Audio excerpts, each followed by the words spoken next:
So, the long-awaited decision has been made. Fernando Alonso is here to stay with Aston Martin as he signs a long-term contract, a multi-year deal with Aston Martin. And the decision fully makes sense. I mean, when you really think about it, it's a no-brainer. First of all, he doesn't have a teammate to compete against. If you haven't watched my previous video already, you can go check that out to know why.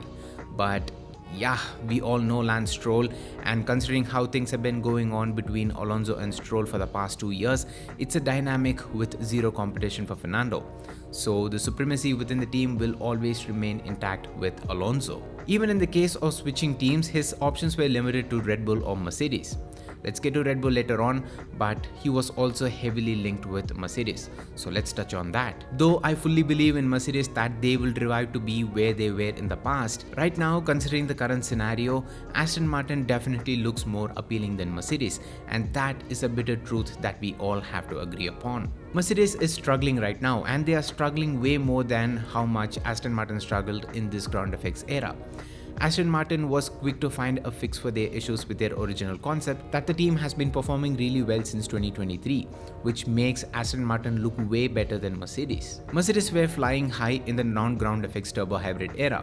They were the benchmark since 2014 up until 2021. But the introduction of ground effects era proved that even the most dominant of teams can produce flawed concepts that the team could struggle for years together without a fix. In that case, if Mercedes had come out of the blocks performing really well in 2024 with the introduction of the brand new concept with W15, then switching teams would make more sense. But at the moment, Mercedes seems like they are at a much worse state that they could remain as a chaser for rest of this regulation against their competition. So that option of switching to Mercedes is an absolute write-off. And now moving on to Red Bull, well, it has always been a dream pairing of some of the Red Bull and the Fernando Alonso fans, ever since Sebastian Vettel's winning days with the Milton Keynes outfit. The recent events in the Red Bull management had raised some hopes that the Verstappen camp could switch to Mercedes. However, it appears that things are under control at Red Bull at the moment, and the Verstappen camp is reportedly uncertain of moving to Mercedes considering their current run of form. It is being suggested that Verstappen might see out his contract with the team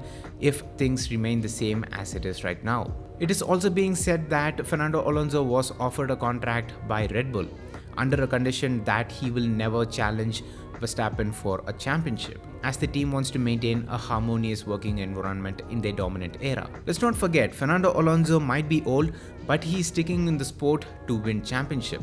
He's not in the sport just to exist. So moving to Red Bull would only be appealing to Fernando if he could fight for championship. And when that gets taken away, moving to Red Bull seems pointless to Alonso, and understandably so. Furthermore, Aston Martin may not be in a state right now to fight for poles, wins or championships, but the team definitely showed potential that they can make that big step up in performance like how they did in 2023. Even in 2024, it's more that the competition has made a step forward than Aston Martin making a step backwards with their performance. With all the developments made to the team's facility and the recruitment of staff, they have everything to make that final step forward to become a championship contender. With the team signing the deal with Honda to supply engine for the team for the new 2026 regulation, it turns Aston Martin from being a customer team to be a fully independent team that can build the car around the engine, that can complement the engine and vice versa. With Honda right now running on the high of winning back-to-back championship with the engine that they designed for Red Bull, I'm sure that they would want to continue that streak into the new regulations as well, and that could turn Aston Martin into a championship horse. That assurance and vision would be music to Fernando Alonso's ears for him to sign a multi-year contract with the team. So considering all these factors, Fernando Alonso signing a multi-year deal with the Silverstone outfit was an absolute no-brainer. So yes guys, these are my thoughts and opinion on Fernando Alonso extending his ties with the Silverstone outfit. Let me know down in the comments on what are your thoughts on it as well, and how do you see Aston Martin transform in the new 2026 regulation. I'm curious to know, so leave it down in the comments. If you enjoyed this video, make sure to hit the like button and subscribe to the Master channel if you haven't already. Also hit that bell icon while you're at it so you get notified whenever I upload a brand new video. And until next time, it's me Vinesh from Master, and I'm out. Love you guys, stay safe, peace.